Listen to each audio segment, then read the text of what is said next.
Bore ಅವತ್ತೇನೋ ಬೆಳಗ್ಗೆ ನಾನು ಕೆಲ್ಸಕ್ಕಂತ ಹೊರಡ್ತಾ ಇದ್ದೆ. ಸಡನ್ ಆಗಿ ಬೋರ್ನವ್ರು ಇತ್ತು ವಿಚಾರಿಸಿದ್ದೆ, ಹಿಂದಿನ ದಿನ ವಿಚಾರಿಸಿದ್ದೆ ಬೋರ್ ತೆಗಿಬೇಕಾ. ಅವತ್ತು ಅವ್ರು ಫ್ರೀ ಇದ್ದೀವಿ, ನಾವು ತೆಗಿತೀವಿ. ನಾವಿನ್ನೂ ಪಾಯಿಂಟ್ ಮಾಡಿಸಿರ್ಲಿಲ್ಲ.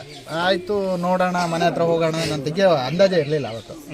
ಆಮೇಲೆ ಬೆಳಗ್ಗೆ ಕೆಲಸಕ್ಕೆ ಹೊರಟವನು ಹುಡುಗರನ್ನ ಕೆಲಸಕ್ಕೆ ಕಳಿಸ್ದೆ. ನೋಡೋಣ ಬೋರ್ನವ್ರನ್ನ ಯಾರನ್ನಾರು ಹುಡ್ಕೋಣ ಅಂತ ಒಂದು ಇದು ಮಾಡಿದ್ವಿ. ಬೋರ್ನವ್ರು ಅವರು ಪಾಯಿಂಟ್ ಮಾಡೋರು ಸಿಕ್ಕಿದ್ರು.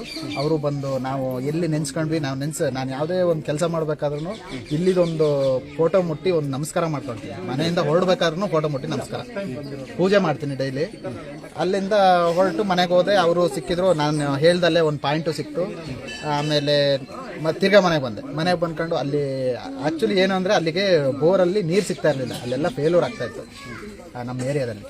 ಯಾರೋ ತೆಗ್ಸಿಲ್ಲ, ಎಲ್ಲ ಎದುರ್ಕೊಂಡು ನನಗೂ ಹೇಳಿದ್ರು, ಅವ್ರು ಬೋರ್ನವ್ರಿಗೆ ಹೇಳಿದ್ರು ಅಲ್ಲಿ ತೆಗಿಯೋದು ವೇಸ್ಟು, ಅವ್ರಿಗೇನಾದ್ರು ದುಡ್ಡೇನಾದ್ರು ಜಾಸ್ತಿ ಆಗಿರಬೇಕು ತೆಗಿತಾರೆ. ಆದರೂ ನಾನು ಅದನ್ನ ಯಾವುದು ಕೇಳಕ್ಕೆ ಹೋಗ್ಲಿಲ್ಲ. ನೋಡೋಣ ನನ್ನ ಅದೃಷ್ಟಕ್ಕೆ ಸಿಗ್ಬೋದೇನೋ ತಾಯಿ ಮೇಲೊಂದು ನಂಬಿಕೆ ಇಟ್ಟೆ. ಒಂದು ಕಾಣಿಕೆ ತೆಗೆದಿಟ್ಕೊಂಡೆ. ಏನು ಜಾಸ್ತಿ ಏನಿಲ್ಲ, 11 ರೂಪಾಯಿ ತೆಗೆದಿಟ್ಕೊಂಡೆ. 11 ರೂಪಾಯಿ ತೆಗೆದಿಟ್ಕೊಂಡು ದುರ್ಗಸ್ಥಳ ನಮ್ದು ಫೋಟೋ ಮುಟ್ಟಿ, ಒಂದು ತೀರ್ಥ ಇರಲಿಲ್ಲ, ತೀರ್ಥ ಖಾಲಿಯಾಗಿತ್ತು ಅವತ್ತು. ನೆನೆಸ್ಕೊಂಡೆ, ನನಗೆ ಒಳ್ಳೆ ನೀರು ಅಷ್ಟಕ್ಕೆ ಇಷ್ಟಕ್ಕೆ ಅಂತ ಹೇಳಲಿಲ್ಲ, ನೀರು ಸಿಕ್ಕಿದ್ರೆ ಸಾಕು, ನನಗೆ ಕುಡಿಯೋಕ್ಕೆ ನೀರು ಸಿಕ್ಕಿದ್ರೆ ಸಾಕು ಅಂದ್ಕೊಂಡು ಸೀದಾ ಬಂದೆ. ಬೋರ್ನವ್ರು ಬಂದರು, ಫಿಕ್ಸ್ ಆದರು. 75 ಅಡಿಗೆ ನೀರು ಸಿಕ್ತು. ಆಮೇಲೆ ಅದು ಗೊಚ್ಚೆ ನೀರು ಅಂತ ಬಂಡೆ ಸಿಗಬೇಕಲ್ಲ, 125 ಅಡಿ ಹೊಡ್ಸಿ ಆಯಿತು.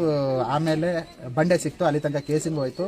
ಅಲ್ಲಿಂದ 235 ಅಡಿಗೆ ಕಲ್ಲು, ಬರೀ ಕಲ್ಲೇ ಸಿಕ್ತು, ನೀರು ಸಿಕ್ತು, ಒಳ್ಳೆ ಎಳ್ನೀರಂತ ನೀರು.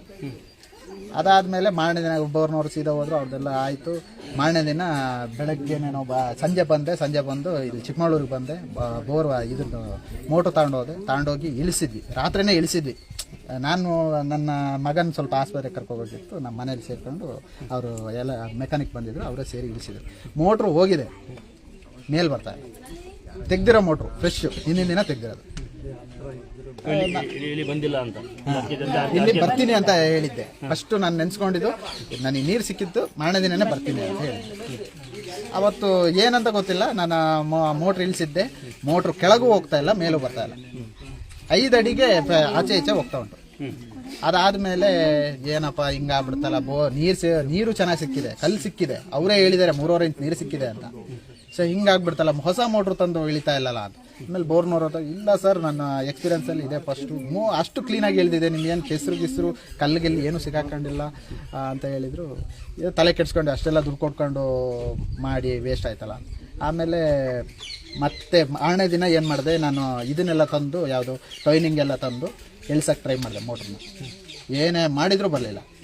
ಲಾಸ್ಟಿಗೆ ಮಧ್ಯಾಹ್ನ ಹೀಗೆ ಊಟ ಮಾಡಿ ಕೂತಿದ್ವಿ ಮನೇಲಿ, ಇದು ರಿಯಲ್ ಫ್ಯಾಕ್ಟ್ ಇರೋದು. ಹೀಗೆ ಊಟ ಮಾಡಿ ಕೂತಿದ್ವಿ. ನಾವೊಂದು ಫಸ್ಟ್ ಬೆಳಗ್ಗೆ ಟ್ರೈ ಮಾಡಿದ್ದು, ರಾತ್ರಿ ಟ್ರೈ ಮಾಡಿದ್ದು ಒಂದು 10 ಜನ ಇದ್ವಿ, ಗಂಡಸರೆಲ್ಲ ಸೇರ್ಕೊಂಡು. ಆಮೇಲೆ ಮಾರನೇ ದಿನ ಬೆಳಗ್ಗೆ ಬಂದು ಇದನ್ನ ಮಿಷಿನ್ ತಂದು ಚೈನಲ್ಲಿ ಎಳ್ಸೋಣ ಅಂತ ಟ್ರೈ ಮಾಡಿದ್ವಿ, ಬರಲಿಲ್ಲ. ಆಮೇಲೆ ಇವರೊಂದು 4 ಜನ, ಯಾರೂ ಇಲ್ಲ, ನನ್ನ ಮಿಸ್ಸಸ್ಸು, ನನ್ನ ಅಕ್ಕ, ನಮ್ಮ ತಾಯಿ, ಮತ್ತೆ ಒಂದು ಪಕ್ಕದ ಮನೆಯವರು. ಏನಂತ ಬೇಡ್ಕೊಂಡಿದ್ವಿ? ಮೋಟ್ರು ದುರಸ್ಥಳ ತಾಯಿನೇ ನನಗೆ ಮೋಟ್ರು ವಾಪಸ್ ತೆಕ್ಕೊಡ್ಬೇಕು ಅಂತ. ನಾನು ಸುಮ್ಮನೆ ಹಿಂಗೆ ಕೂತಿದ್ದೀನಿ, ಪಕ್ಕದಲ್ಲಿ ಕೂತಿದ್ದೀನಿ, ನಾನು ಕೈ ಹಾಕಕ್ಕೆ ಹೋಗಿಲ್ಲ. ಬರಲ್ಲ, ನಮ್ಮ ಹತ್ರನೇ ಬರ್ದೇ, ನಿಮ್ಮ ಹತ್ರ ಎಲ್ಲಿ ಬರುತ್ತೆ ಅಂತ. ಹೆಂಗಸ್ರಲ್ವಾ, ಅದು ಎಲ್ಲಿ ಬರುತ್ತೆ ಅಂತ ಇವ್ರು ನೋಡೋಣ ಅಂತ. ಆಮೇಲೆ ನೋಡ್ತೀವಿ ಮೋಟ್ರು ಸೀದಾ, ಏನು ಇದೇ ಮಾಡಿಲ್ಲ, ನಾವು ಪ್ರೆಸರ್ವ್ ಮಾಡಿಲ್ಲ, ಏನು ಮಾಡಿಲ್ಲ, ಕೈಯಲ್ಲಿ ಬಂದು ಮೋಟ್ರು. ಗಂಡಸಿಗಿಂತ ಹೆಂಗಸರೇ ಜಾಸ್ತಿ ಇಲ್ಲ, ನನಗೆ ಅನ್ಸಿರೋದು, ಹೌದು, ನನಗೆ ಅನ್ಸಿರೋದೇ ಅದು. ಯಾವ ಊರಿದು? ನೋಡಿ, ಯಾವುದೇ ಊರಲ್ಲಿ ಯಾವುದೇ ಹೆಣ್ಣಾಲಿ ಗಂಡಾಲಿ ಭಕ್ತಿ ಒಂದು ಚೆನ್ನಾಗಿರ್ಬೇಕು ಅಂತ ನನ್ನ ತಂಗಿ ಪ್ರೂವ್ ಮಾಡಾಳೆ. ನೀವು ಹಿಂಗೆ ಬೇಡ್ಕೊಳ್ಳಿ, ನಮ್ಮ ತಂಗಿ ತೋಟದ ನೀರು ಚೆನ್ನಾಗಿ ಬರಲಿ, ಒಂದು ದಿವಸ ಹೊತ್ತು ಊಟ ಮಾಡ್ಕೊಂಬರ ನಾವು.